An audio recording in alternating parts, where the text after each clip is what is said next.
así que vamos a hacer comienzo. Este es el hospital donde trabajamos, es el Hospital Central de San Isidro. Voy a hacer una breve charla de clavo gamma, para que después pasemos a los casos clínicos, que es lo más entretenido de todo esto. Así que yo voy a ser bastante breve. Bueno, vamos a hablar un poquito del clavo gamma y en su evolución. El clavo gamma consta de un cuerpo, que es el clavo endomedular, que tenemos un sector proximal, que en algunos clavos vienen hasta de 17 milímetros, se fue mejorando y se fue achicando a 15,5 milímetros, y después tenemos el resto del cuerpo distal, que varía entre 10 y 11 milímetros. Tenemos el tornillo cérvico-cefálico, que mide aproximadamente, de acuerdo a la casa de ortopedia, 10,5, 11 milímetros de diámetro. Tenemos dos orificios en ese cuerpo, por el proximal, que pasa el tornillo cérvico-cefálico, que varía el ángulo, generalmente vienen de 125, 130 y 135 grados, y un cerrojo distal, que eso se fue modificando, que después vamos a hablar un poquito de esto, para evitar el estrés en el punto distal del clavo. Generalmente este orificio distal antes venía muy cerca de la punta, y eso se fue modificando, se fue achicando el diámetro de la punta y poniendo más aproximal el orificio de cerrojo para disminuir el estrés en el hueso, y de esa manera disminuir el riesgo de fractura. Ahora está más o menos a 4 o 5 centímetros. Los tornillos cerrojos distales pueden ser de 4,5 o 5 milímetros de diámetro. Y después tenemos un tornillo prisionero, que cumple la función del PFN, que ahora vamos a mostrarlo, que es un efecto antirrotatorio, tiene 4 muescas, el tornillo cérvico-cefálico, y ese tornillo prisionero lo que hace es trabar y evitar la rotación del cuello. Y un tapón distal. Yo personalmente no lo uso. Las indicaciones del gamma. Las indicaciones son las fracturas laterales de caderas, y donde más indicado está son las subtrocantéricas. El DHS se usa más que nada para las fracturas estables. Nosotros personalmente usamos todo gamma, y ahora le voy a explicar por qué.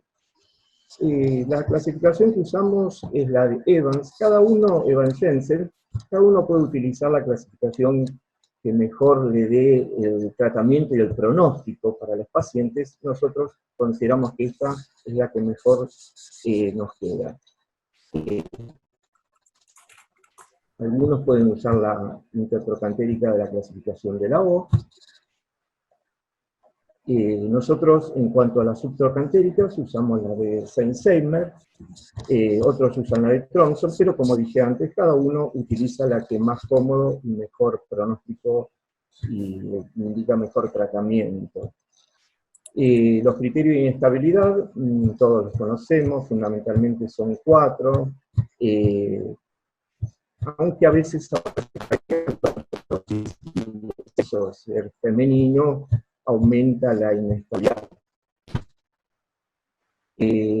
¿Cuáles son las características de este clavo? La ventaja es que es el brazo en las placas laterales del fémur, como ven, ese triángulo indica el brazo de palanca, estabilidad, y al pasar el cuerpo del fémur, lo hace de menor demanda. Aunque los estudios a largo plazo y a mediano plazo indican que los resultados es levemente más con el clavo DHS. Aunque mecánicamente sí está demostrado que es más estable. La elección de implante, nosotros lo que usamos es el clavo gamma de preferencia. Como les dije, el clavo PFM de segunda opción, tercera opción el DHS, y la artroplastia no la usamos nunca. La usamos para rescate por falla de estos 3 implantes anteriores. La planificación es muy importante, y ahora les voy a explicar por qué. Nosotros hacemos una maniobra para acortar tiempos, y por lo tanto la planificación tiene que ser muy importante. Entonces tenemos que medir el ángulo. Pablo, buen día. ¿Cómo andás? Tengo una consulta. ¿Vos estás en Veraza ahí en planta baja? Chicos, hay un micrófono. Álvaro. Listo, ahí lo llamo. Gracias. Yo. Medir el ángulo cérvico-diafisario, la longitud de ambos fémures, medición del diámetro, las radiografías comparativas, y siempre en la planificación la lazada de alambre es de muchísima utilidad para nosotros, y ya está demostrado que no lesiona la parte vascular del fémur, por lo tanto no duden en usar lazadas de alambre porque no afecta en absoluto la vascularidad. Como yo le decía, es muy importante medir el istmo. ¿Por qué? Porque yo no friso particularmente el clavo gamma, ni el corto ni el largo, y por lo tanto, si la maniobra que yo hago, si veo que manualmente, empujando con la fuerza de mi mano, no ingresa, ahí sí aplico y voy a fresado. Si no, directamente punta cuadrada, entonces, y clavo. Por lo tanto, la planificación es muy importante para no producir una fractura intraoperatoria. Otro de los puntos muy importantes es la anatomía del fémur proximal en cuanto a su distribución. ¿Para qué? Para ubicar perfectamente el tornillo cérvico-cefálico. La clave está ahí en la mayoría de las fallas de los clavos gamma, en la curva de aprendizaje. Antes se decía que había que colocarlo hasta hace unos años, no hace mucho, en el borde inferior y posterior. Con un trabajo de unos coreanos se demostró que el lugar más indicado es en el centro, tanto en la vista de frente como de axial, centro-centro, y ahí estamos viendo dónde es la mejor manera de ubicar nuestro tornillo cérvico-cefálico. A partir de ahí salió la distancia de Baumgartner, que ahora la vamos a ver, que es de mucha utilidad, donde dice que esa medida, que es la distancia, ¿se ve mi flecha en la pantalla? ¿Se ve la flecha? Se ve bien, Edu. Se ve bien, perfecto.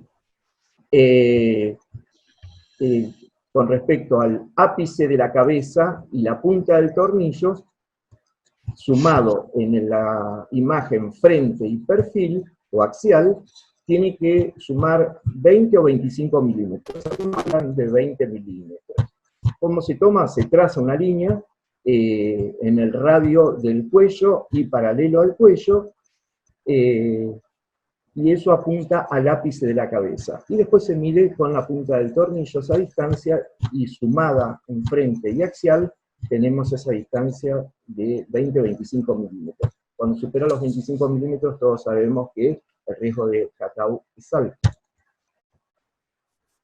Acá tenemos la zona de ubicación, que le decía, en un corte axial del cuello. La mejor zona es la número 5, que está en celeste, y si tenemos alguna desviación, conviene que sea a lo que era anteriormente, que es la zona inferior y posterior del cuello, para asegurarnos que el tornillo no se desplace cérvico-cefálico.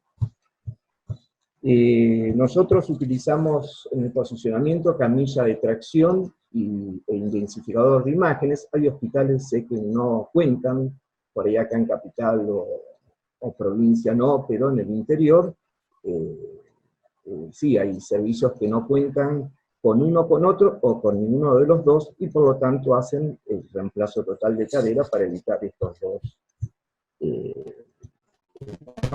dos elementos. Entonces, una vez puesto en la camilla de tracción, lo más importante es la reducción previa. No se olviden eso, más que nada para los residentes, porque si ustedes no reducen previamente adecuado la fractura, es un gran problema intraoperatorio. pierdan mucho tiempo en la reducción, y van a perder muy poco tiempo en lo quirúrgico. Nosotros hacemos una mini open, 3 centímetros longitudinal distal, a veces hasta de 4 si el paciente es un poco gordito, proximal, perdón, de la punta del trocánter mayor. Después hacemos una incisión lateral de 2 centímetros, donde va el cerrojo cérvico-cefálico, y de 1 a nivel del cerrojo distal del clavo gamma. Ahí tenemos la guía del clavo para la introducción correcta del clavo del tornillo cérvico-cefálico y del tornillo de bloqueo distal en caso de gamas cortos. Yo diría que hasta los de 20 centímetros. Pasado eso ya no coincide y hay que ir con manos libres con intensificador de imágenes en los cerrojos distales. Algunos elementos que nos pueden servir para la reducción intraoperatoria que no pudimos lograr con maniobras extraquirúrgicas. Nosotros siempre cuando hacemos en la camilla de tracción lo que hacemos es traccionar discretamente, no hay que hacerlo con mucha energía, abducir la pierna contralateral y traccionar suavemente, y nosotros le agregamos un brete en el hombro. Pero a veces, y rotación interna del miembro afectado o fracturado. Pero a veces no alcanza con eso. Jugamos con las rotaciones, con abducción, aducción, pero tampoco alcanza. Entonces recurrimos muchas veces a un suero, ponerle abajo de la cola, que nuestra herramienta de tracción no es de las más modernas. Entonces, lo que hacemos es poner un suero abajo de la cola, pero muchas veces las fracturas hacen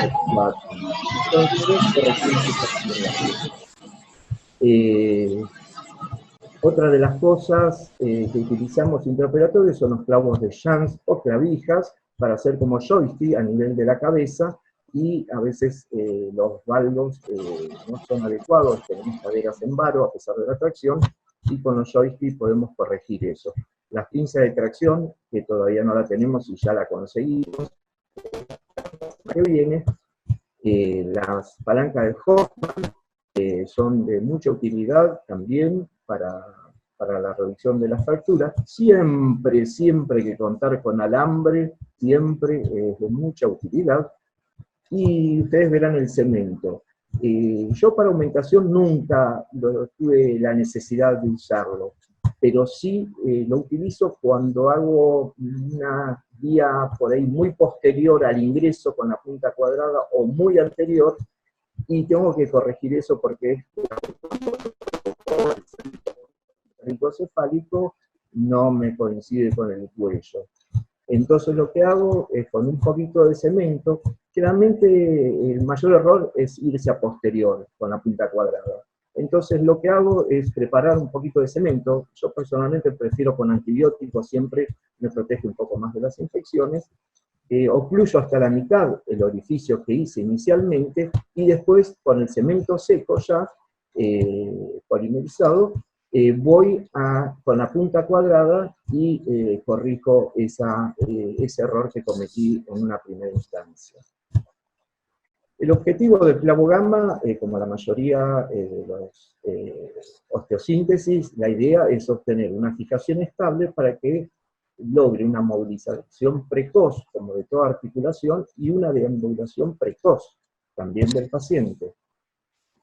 Acá está la diferencia entre el PGN y gamma. Toda la bibliografía y los trabajos indican que el resultado es el mismo a corto y largo plazo, con la diferencia que te agrega por la colocación de este segundo tornillo antirrotatorio proximal de 10 a 15 minutos más de cirugía, por lo tanto lo dejamos de usar y usamos el clavo gamma. En cuanto al pronóstico del paciente, vemos que tenemos factores predictivos para hablar con la familia también previamente, y fundamentalmente son estos 4, son pacientes menores de 85 años, las patologías asociadas, y si sale caminando al momento del alta, eso a nosotros nos alienta muchísimo para que tenga un buen resultado. La rehabilitación, yo particularmente trato de hacerlos caminar a las 24 horas. Yo sé que hay mucha gente que no le gusta y reticente a eso. Pero realmente los resultados son buenos. Yo generalmente, aunque la fractura sea muy inestable, trato de hacerla caminar y los resultados son buenos y el paciente da mejores resultados.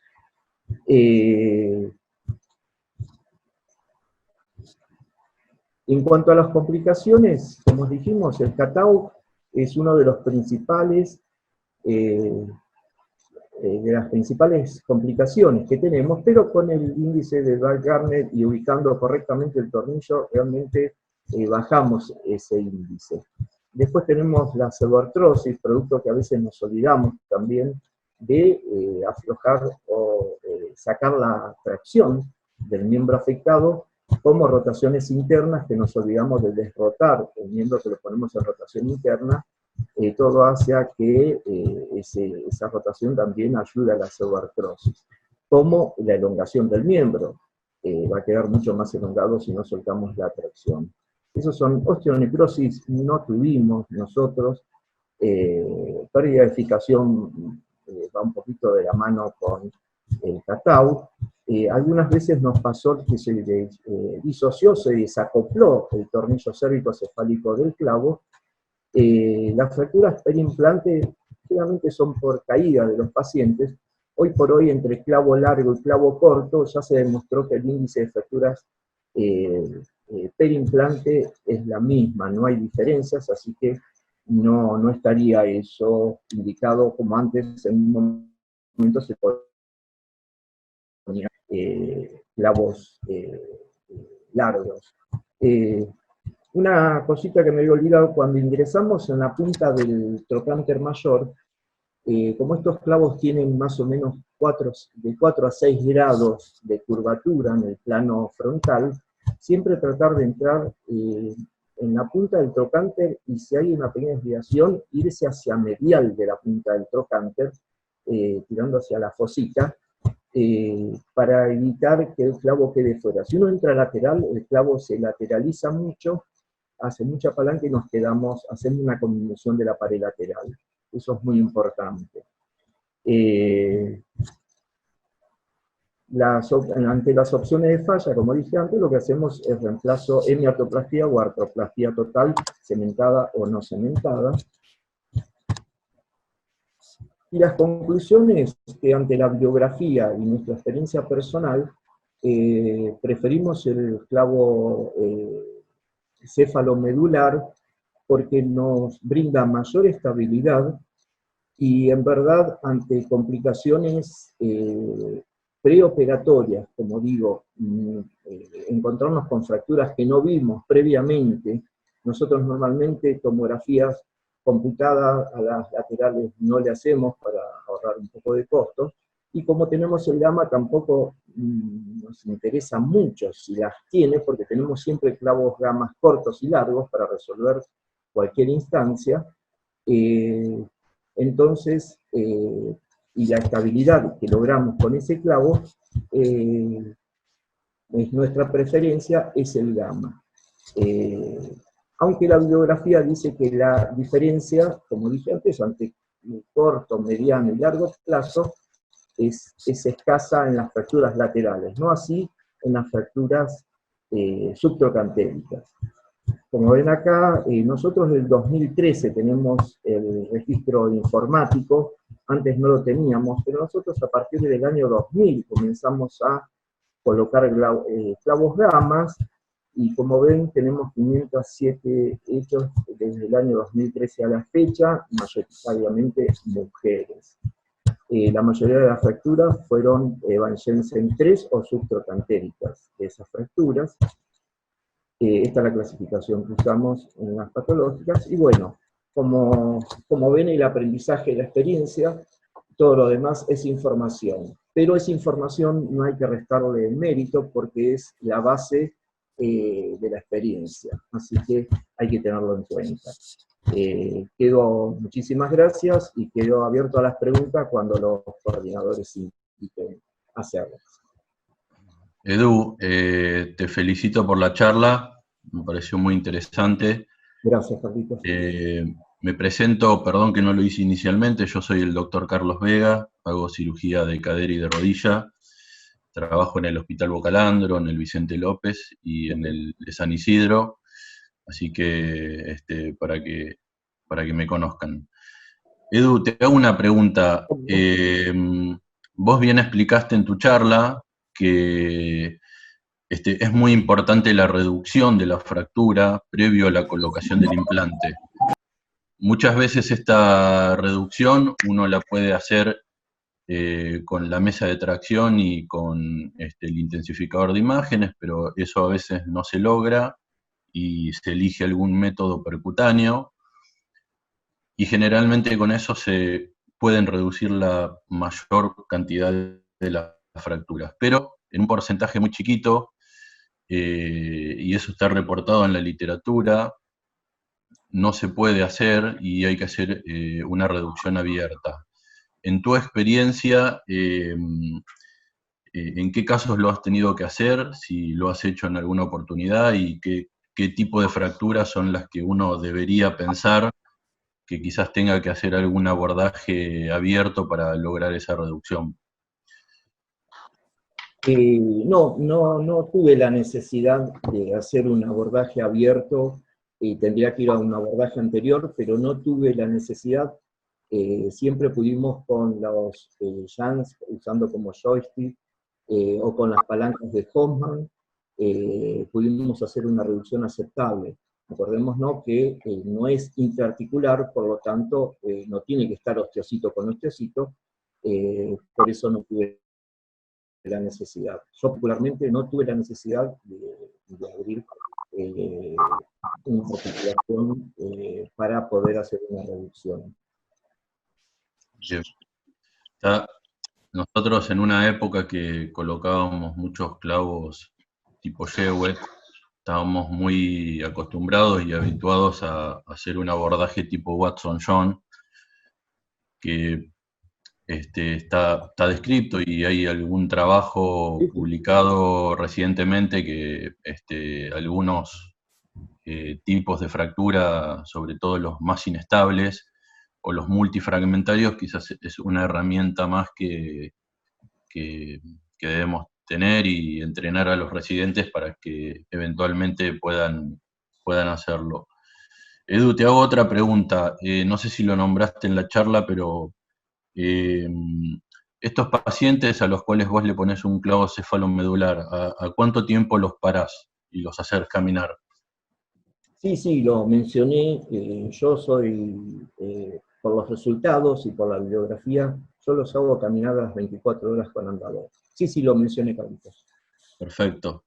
Y una pregunta más te hago. Yo lo que necesito, sí. en realidad, como le digo a los chicos, hablando en casa, preciso cuello y diáfisis para indicar un gamma. El resto, pues, muchas veces se preocupan. Sí, si tengo una fractura estable, un trazo, una Evans Jensen 1, prefiero, pero no me cambia la indicación si tengo destruido todo el trocánter mayor, el menor, y hasta la mitad de la diáfisis, te diría, no me quita la indicación y hasta puedo ser más abarcativo o extendido.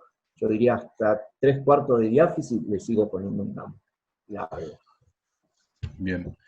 Hay una pregunta acá en el chat del doctor Alexis Aguirre, y él pregunta cuál es el tiempo promedio desde la fractura al momento de la cirugía. Yo calculo que él debe hacer referencia a que quizás en algunos hospitales, sobre todo en el interior, pasa también acá en los hospitales de provincia, que muchas veces se demora la cirugía por la llegada del implante. Vos, por tu experiencia, Edu, si podrías darnos algunos tips o consejos como para acortar ese tiempo de espera. Como todos sabemos, la fractura de cadera es una urgencia traumatológica, se debe operar dentro de las 48 horas, sería lo ideal. Muchas veces las condiciones y la comorbilidad de los pacientes no lo permiten, pero sí, el gran problema en general tenemos con la entrega del material. Nosotros actualmente lo achicamos bastante y los estamos operando dentro de las 72, 96 horas. Antes nos demorábamos una semana y un poquito más a veces. No es lo ideal.